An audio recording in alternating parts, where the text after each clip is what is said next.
రూపాయల కింద పంపించిండేది. తింటే అస్సలు బాగాలేదు, ఎందుకంటే దీనికి కాళ్ళు పడిపోయాయి అన్నమాట. ఇది నచ్చలేకపోతుంది. అలాగే ఇంకా ఇది కొద్దాక నోరు తెలుస్తుంది, అంటే వాష్ రావడం లేదు. అందుకని డాక్టర్ దగ్గరికి వెళ్ళింటే టానిక్ ఇచ్చారు. ఈ టానిక్ను మధ్యాహ్నానికి ఏమంటారు మాత్రలు ఇచ్చినారు. అలాగే ఏంటో పౌడర్ ఇచ్చినారు, అది కలిపి పెట్టి ఇలా ఇంజెక్షన్ ఇచ్చినారు. దీనికి నోట్లో వస్తేనే మంచిగా అవుతుందంట. సో ఇప్పుడు చూద్దాము. నిన్న రాత్రి నుండి ఇలానే ఉంది. ఇది నిన్న రాత్రి బాగానే ఉండే కొద్దిసేపు, ఇంకా అప్పుడు నుండి ఇలా పడిపోతుంది. ఎట్లా అంటే అలాగా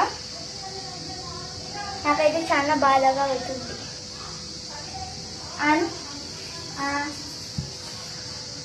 వద్దంట. దీనికి ఇప్పుడు తాపేయాలని మేము, అంటే తాపిస్తేనే దీనికి మంచిగా ఉంటుంది అని నేను పెద్ద డాక్టర్